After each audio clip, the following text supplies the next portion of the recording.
How many of you remember the lady that Burna Boy said I should look for? The one in Kenya that said her baby daddy does not want to take responsibility of his child. Burna Boy said, look, you do find hard for me. I want to ensure that that child gets a scholarship and this woman gets a good business doing and a good comfortable house.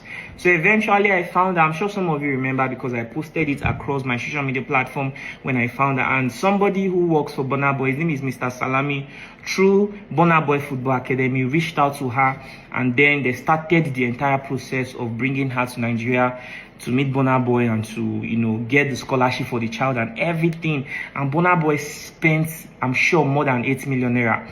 I don't know if Burna Boy gave anybody any money for her, but I'm sure that they were spending millions of naira trying to get her passport, her visa, and so many other things. And I was really happy for this lady. I always tell her that she should not worry, her life was going to change and everything.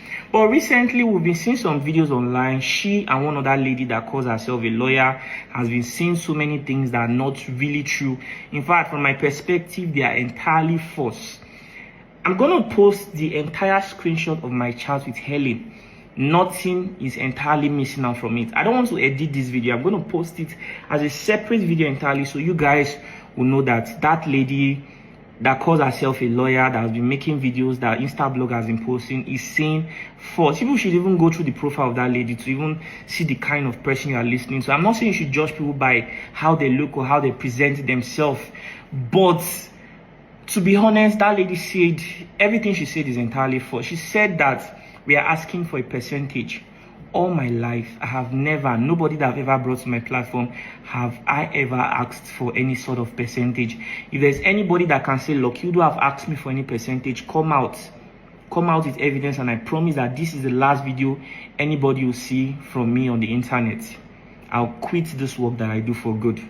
If anybody can come out, provide any evidence that I've ever asked them for money. It was just this guy that Burna Boy gave 50 million naira. When I was interviewing him, then I asked him, are you going to donate anything to Lokiudu Studio? And he said yes, which he donated 2 million naira. And that money was what I used to purchase this laptop. It's a MacBook Pro. I also bought charger, memory card, hard drives, and so many other things that I use for my filming. And to be honest, this is the first time anybody that benefited from my platform is even donating to me. Nobody really donates to me, and nobody cares how I survive. So that's by the way. So that is not just the only thing. This other lady came out to say that we're saying that we want to do something with her. I mean, that is entirely wrong, entirely false. I never in my life had any conversation with that lady or even had anything close to that conversation.